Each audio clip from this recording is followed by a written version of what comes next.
and welcome. Welcome back sa inyo mga kapatid.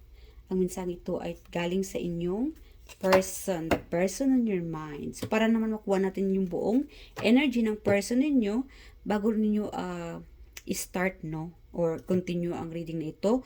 Pause nyo muna ang reading na ito and think about the person on your mind para makuha natin ang kanyang mensahe para sa iyo.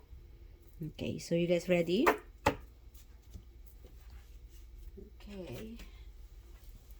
Alright, Spirit Guide Angels. Ano ang mensahe ng taong ito sa ating collective? The person on their mind. The person on their mind sa ating mga collective. Okay. Most likely love reading. My feelings for you driving me crazy. Wow, gumugulo ka talaga sa isipan niya, kapatid. This is collective and timeless. Ikaw talagang gumugulo sa isipan niya. Baka nakuha mo yung energy ng taong ito. Kaya siguro gumugulo din siya sa isipan mo, ano? I hate you. Oh, bakit nga ba? Why I hate you? I hate you but I love you, Char. Alright, Spirit Guide Angels, bakit nga ba I hate you ang masasabi ng taong ito kay collective? Ano bang nagawa ni collective? Bakit I hate you? Alright. Alright, Seven of Wands. Nag-reverse yung Seven of Wands, ano? Okay. You are trying to protect yourself. Yeah. Siguro biniblock mo ang tao ito, kaya I hate you. No communication. That's the energy na kukuha ko dito, mga kapatid. No communication, binlock mo siguro siya, ini-ignore mo siya. You're not communicating with this person. Baka ilang beses na siya nag-communicate sa inyo pero wala eh. Nonchalant. Ano pa? Spirit Guide Angels, ano pa ang mensahe ng tao ito sa ating collective? Ano masabi ng person sa kanilang isipan ngayon? I'm too complicated. May komplikado na buhay. Okay, bakit nga ba complicated ang kanyang buhay?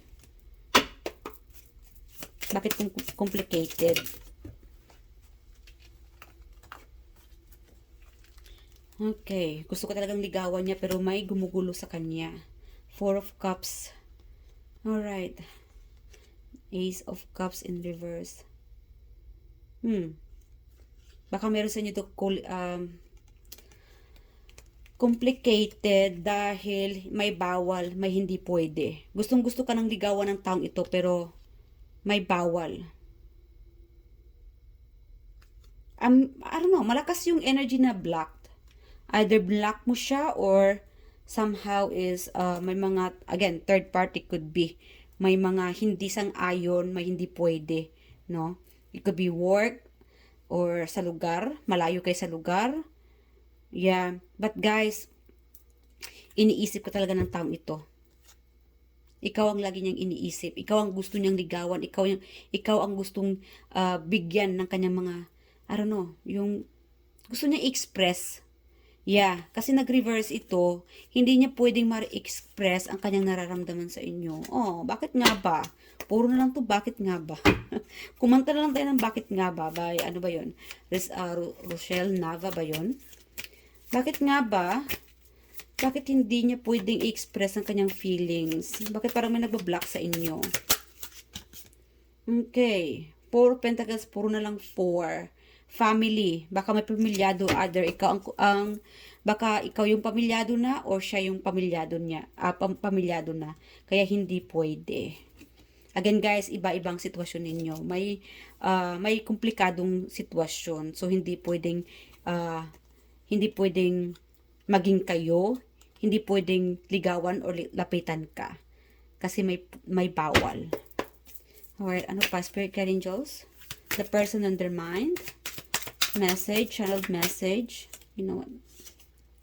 I'm having a hard time to sleep thinking about you. So guys, kahit sa pagtulog, yeah, hirap na hirap makatulog ang taong ito. Hindi siya makatulog sa gabi sa kakaisip sa inyo. Ano na naman?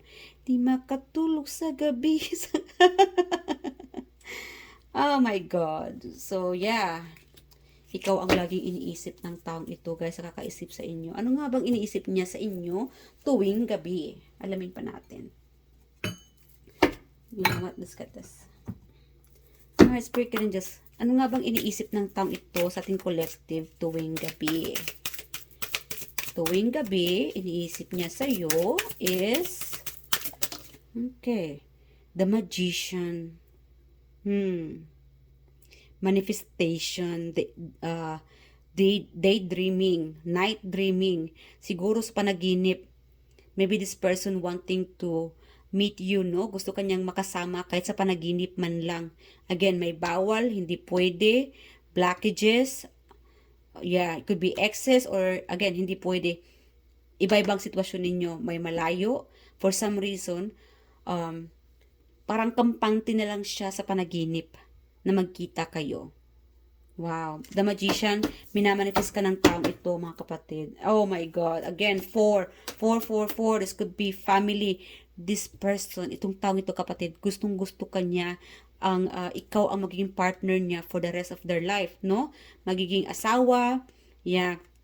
Habang buhay, minamanifest ka niya. You are the one. 4 of Wands. This person sees you, the permanent person, the lucky one or the only one. You are the one. Soulmate, family. Sa'yo lang niya nakikita ang pamilya. Wow. Yan ang minamanifest niya. Siguro gusto niya rin magkaanak kayo o magkaroon ng anak. Baka ikaw ito may anak din. Para bang kung ikaw ito may anak, admire siguro itong taong ito. Again, whoever this person, kung ikaw itong may anak, very specific here, hindi ito para sa lahat ha. Kung ikaw itong nanonood na may anak, this person wants to give a gift. Gusto niya magbigay ng regalo. Or, I don't know, for some reason, yung sa mga bata, mahilig siya sa mga bata. Or, yung mahilig magbigay ng regalo. Yeah. Magiging swerte ang iyong anak sa taong ito dahil mapagbigay. Yeah. Para bang sa anak mo, yeah, doon siya babawi para may pakita sa kanya na sa iyo na totoo siya, happy siya na kahit na may anak ka, tatanggapin pa rin niya. But again, whatever situation, yeah, mahilig ang taong ito sa mga bata. Tanggap niya kung may anak ka na. Yeah. Ano pa? The bottom here, the High Priestess. You guys are like a teacher. Intuitive, beautiful, attractive, knowledgeable. You're like again, kanina yung energy kanina, yung reading ko, before this, may butterfly. So, there's a big changes, may malaking pagbabago sa buhay mo. This will be the next reading, a big changes. So, yeah. Okay, so move on na tayo sa next message. Ano pang mensahe ng taong ito sa inyo? Channeled message, Spirit Angels, channeled message ng taong iniisip ni collective. Not the right time.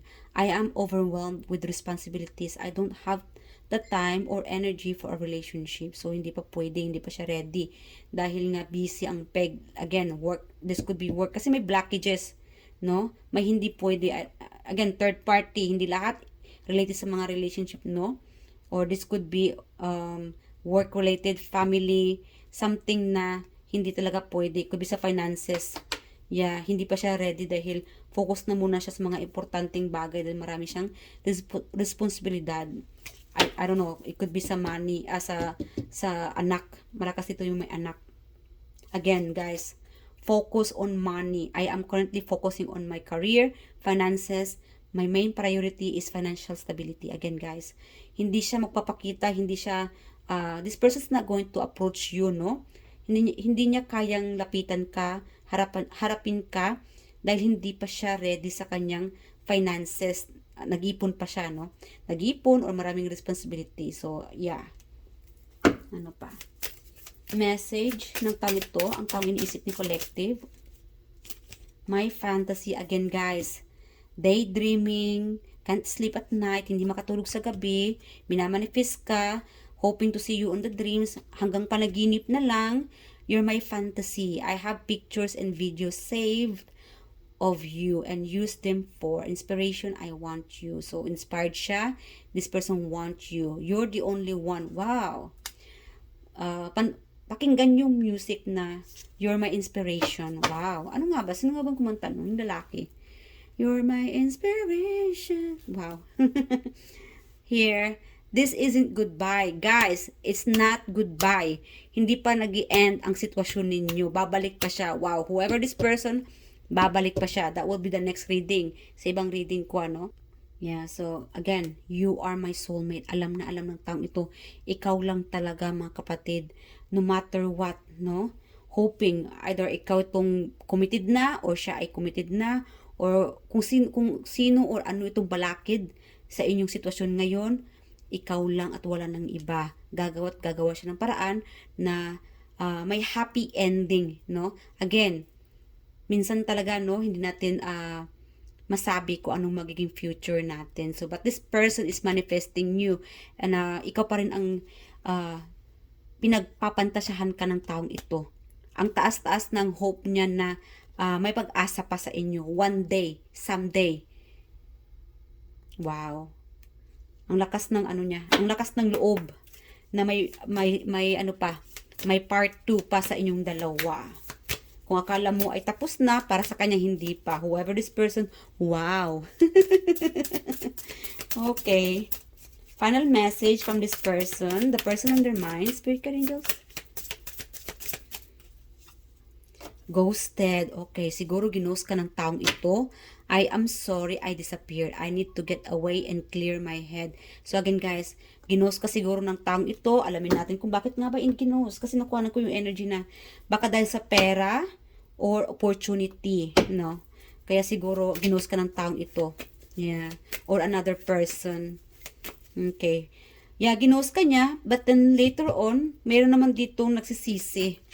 Yeah, baka chick boy, chick girl naman ang taong ito. Kaya sising-sisi siya na.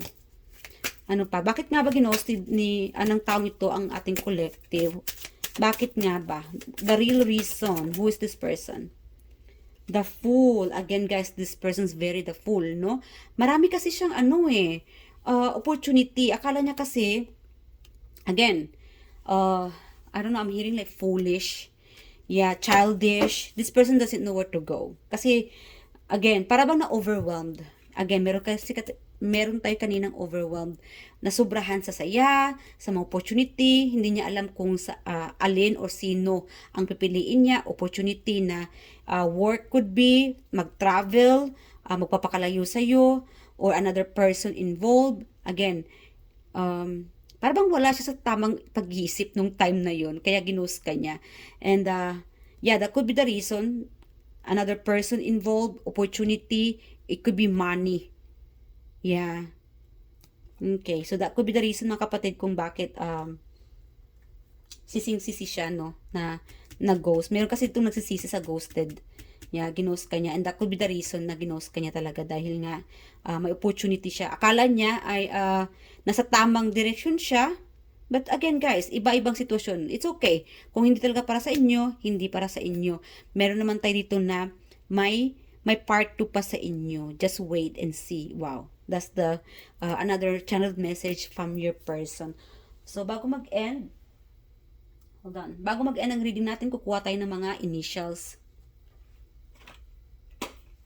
Nasaan na ba yun? Hold on guys ha. Guys, pakihinaan na lang ha. Baka yung volume biglang malakas sa tenga ninyo. Ayoko kayo mabili. My spirit, kanin nyo ito yung initials. Oops. Para ma-confirm. So we have letter D, confirm whoever this person on your mind. Number 3, or this could be you, no? Okay. Letter N, T, ano pa? Number 2. Again, 4. Lumabas yung 4 kanina, guys. Again, it could be soulmate. Malakas yung soulmate connection sa inyo. Kaya ang taong ito ay alam niya. Siguro awaken. Late reaction na. Late na, huli na, nang ma-realize niya na siguro ginost ka o pinakawalan ka niya o ibang pinili niya, no? Yeah, so again, Leo, 12, December could be 1, January, February, 5, or baka nabuntis din ito. Another part, third party could be, again, the Fool, 0. Age gap siguro, childish, okay, na-overwhelmed. Number 9, September, could be Libra. I'm also hearing like Libra. Yeah. Malakas dito yung ano. Earth sign, water sign. Okay, 7. Ano pa? 7 July. Again, 0. Wow. Okay, the Fool. Capricorn, number 1. And, ano pa? Aquarius. Yeah, so confirm guys, Aquarius. Malakas yung Aquarius dito. Yeah. The Fool, Aquarius. Okay. So, that's it for today, guys. I do hope nag-enjoy kayo sa reading na ito. Please leave your comment below, share your story. At pasensya na, hindi ko lahat nare-respond. But no, nabasa ko naman. At natutuwa po ako, kapatid, sa inyong mga mensahe, no? Sa mga nag-share ng mga story ng buhay ninyo, ng mga love life, mga hinanakit. It's okay. It's okay na ilabas yung mga nararamdaman ninyo. And again, I love you guys and thank you sa lahat ng mga tumatangkilik. And I hope to see you guys in my next reading. Bye!